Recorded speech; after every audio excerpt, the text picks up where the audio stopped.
بسم اللہ الرحمن الرحیم۔ السلام علیکم۔ جب سلطان نور الدین اپنی سلطنت پر قائم و دائم تھے تو سلطان صلاح الدین ایوبی جو مستقبل کا سلطان تھا ان پر ایک شاعریہ نامی لڑکی نے الزام لگایا کہ سلطان صلاح الدین ایوبی نے اسے اکیلے پا کر اس کے ساتھ زبردستی کرنے کی کوشش کی ہے۔ تمام لوگ حیران تھے کہ سلطان اس طرح کا کام کیسے کر سکتا ہے، کسی کو یقین نہیں آتا تھا۔ کوئی کچھ بات کرتا اور کوئی کچھ بات کرتا تھا۔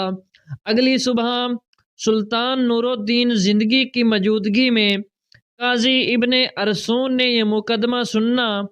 قاضی ابن ارسود جو کہ سلطان صلاح الدین ایوبی کا استاد بھی تھا، یہ الزام ایک عام انسان پر نہیں بلکہ ایک باصلاحیت اور با کردار انسان نجم الدین ایوب کے بیٹے سلطان صلاح الدین ایوبی رحمۃ اللہ علیہ پر ایک لڑکی نے لگایا تھا۔ قاضی ابن رسول بہت پریشان تھا کہ اگر میرے شاگرد پر الزام لگایا گیا سچ ثابت ہو گیا تو میری ساری زندگی کی تعلیم اور دی گئی تربیت پر پانی پھیرے جائے گا۔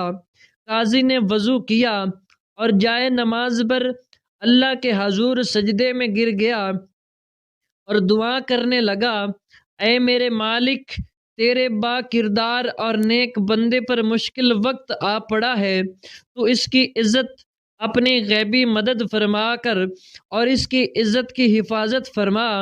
شک تو ہی عزت دینے والا ہے اور تو ہی ذلت دینے والا ہے۔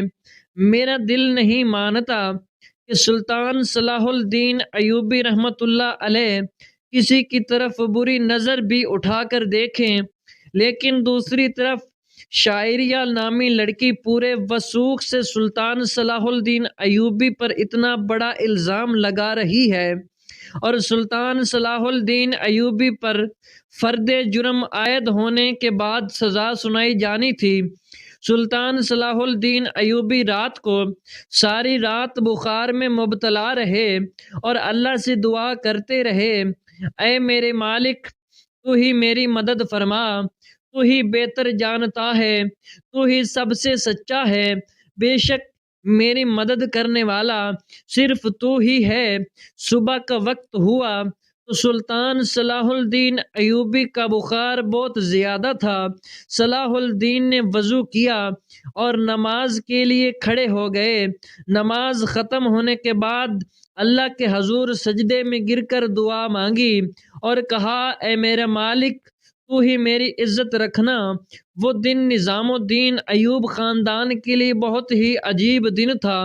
لوگ بڑی بے تابی سے اس لمحے کا انتظار کر رہے تھے کہ جب سلطان نور الدین زندگی کی موجودگی میں قاضی ابن ارسول اس مقدمے کو سنیں گے اور سلطان صلاح الدین ایوبی کے ساتھ کیا ہونے والا ہے، کیونکہ اس وقت کچھ لوگ نور الدین زندگی کے خلاف تھے جبکہ کچھ لوگ نور الدین زندگی کے ساتھ تھے، اس لیے لوگوں کے ذہن میں مختلف سوالات تھے۔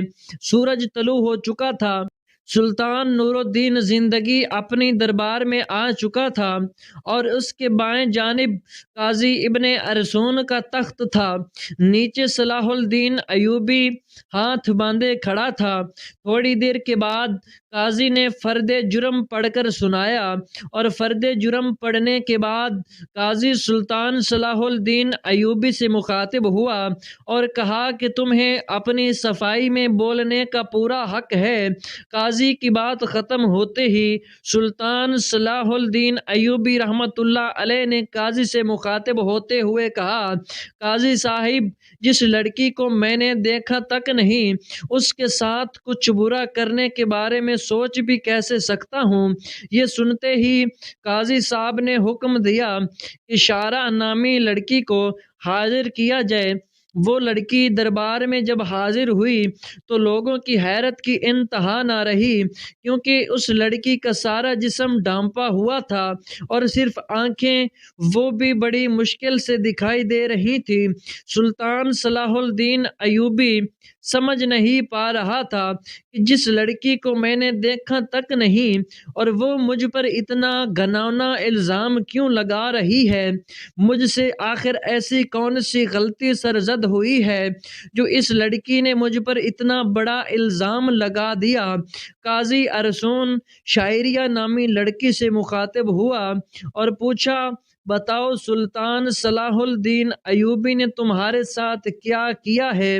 اس لڑکی نے کہا کہ میں اپنا بیان پہلے دے چکی ہوں، مزید ایسی باتیں کر کے میں اپنی مزید عزت خاک میں نہیں ملوا سکتی۔ بخار بہت زیادہ ہونے کی وجہ سے سلطان صلاح الدین کا چہرہ زرد ہو چکا تھا اور ہاتھ کانپ رہے تھے۔ یہ دیکھ کر مجمع پر بھی لرزہ طاری تھا۔ یہ دیکھ کر مجمع کو یوں لگ رہا تھا کہ سلطان صلاح الدین ایوبی بے قصور نہیں ہے۔ سلطان نور الدین زندگی بڑے غور سے یہ سارا منظر دیکھ رہا تھا۔ پورے دربار میں سناٹا چھایا ہوا تھا۔ لوگ بڑے غور سے سلطان صلاح الدین ایوبی اور اس کی لڑکی کی باتوں کو سن رہے تھے۔ سلطان صلاح الدین ایوبی نے اس لڑکی سے کہا کہ کیا تمہیں اپنے رب سے ڈر نہیں لگتا کہ تم ایک بے قصور انسان پر اتنا بڑا الزام لگا رہی ہو؟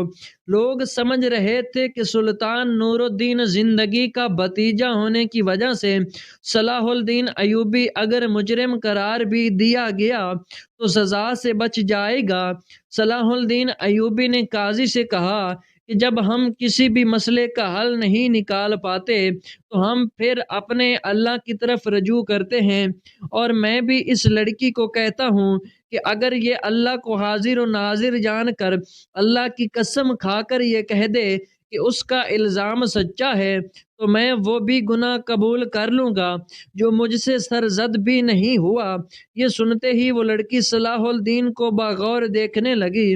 وہ سلطان صلاح الدین کی حالت سمجھ چکی تھی۔ تھوڑی دیر باغور خوبی دیکھنے کے بعد لڑکی چیخ چیخ کر رونے لگی اور کہا، میں تمام مجمع کے سامنے اللہ کو حاضر و ناظر جان کر کہتی ہوں کہ سلطان صلاح الدین بالکل بے قصور ہیں، سارا گناہ میرا ہے۔ یہ سن کر سارا مجمع حیران رہ گیا اور اس لڑکی کے چند الفاظ نے مقدمے کو الٹ کر رکھ دیا۔ اتنے میں سلطان نور الدین زندگی دہشت سے اپنی کرسی سے اٹھا اور اس لڑکی کو کہا کہ کیا تمہیں پتہ ہے کہ الزام تراشی کی تمہیں کتنی بڑی سزا مل سکتی ہے؟ تو اس نے کہا، ہاں مجھے معلوم ہے کہ اس کی مجھے کتنی بڑی سزا ملے گی۔ اس کے بعد قاضی نے شاعریہ نامی اس لڑکی سے کہا کہ آخر ایسی کیا وجہ تھی کہ تم نے سلطان صلاح الدین ایوبی پر اتنا گھناؤنا الزام لگایا؟ تو لڑکی نے اپنی آنکھیں جھکا لیں، لیکن جب سلطان نور الدین زندگی نے لڑکی کی طرف دیکھا تو اس نے کہا، اے میرے سلطان، میں جانتی ہوں کہ مجھ سے بہت بڑا گناہ ہو گیا ہے، شاید جس کی تلافی بھی ناممکن ہو، چونکہ جو داغ صلاح الدین ایوبی کے کردار پر لگا وہ شاید میں چاہتے ہوئے بھی نہ مٹا سکوں، لیکن یہ سب کام کرنے کے لیے میں مجبور تھی۔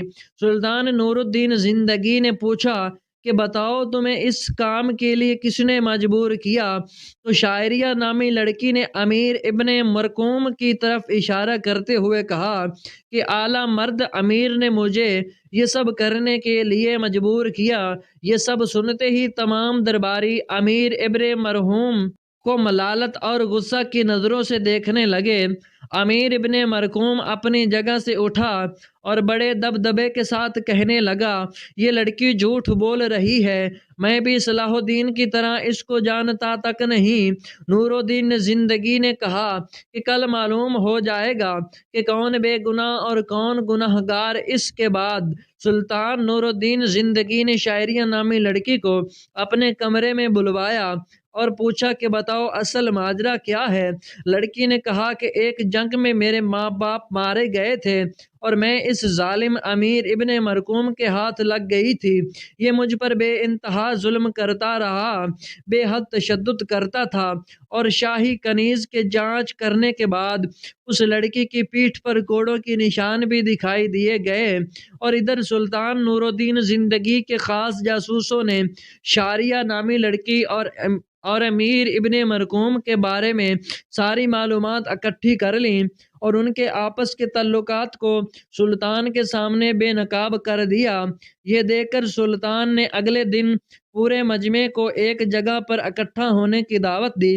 یہ دعوت اس لیے تھی کہ قاضی ابن مرکوم کی سزا لوگوں کے سامنے دکھا سکیں۔ تمام لوگ بڑی بڑی دور سے امیر ابن مرکوم کی حالت دیکھنے کے لیے آئے۔ جب اس کو میدان میں لایا گیا تو سخت زنجیروں میں جکڑا ہوا تھا۔ لوگ اس کو ملامت کی نظروں سے دیکھ رہے تھے۔ شریعت کے مطابق اسے 70 کوڑے مارے گئے، اور اس کے بعد سلطان نور الدین زندگی نے اس کی تمام جائیداد ضبط کر لی، اس سے شاہی عہدہ بھی لے لیا، اور اس کے تمام جائیداد سلطان صلاح الدین ایوبی کو دینے کی دعوت کی۔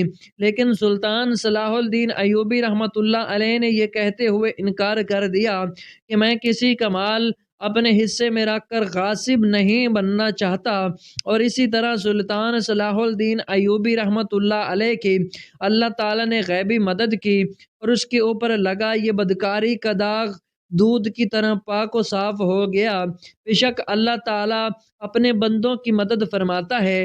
جو انسان گناہ بدکاری زنا سے بچتا ہے تو اللہ تعالیٰ اس کی مدد فرماتا ہے، اور جس کا کھلم کھلا واقعہ قرآن شریف میں موجود ہے، حضرت یوسف علیہ السلام کے حوالے سے جب زلیخا نے حضرت یوسف علیہ السلام پر الزام لگایا، اسے گمراہ کرنے کی کوشش کی، لیکن دروازے بند ہونے کے باوجود اللہ کی غیبی مدد آئی اور اللہ نے انہیں سرخرو کیا۔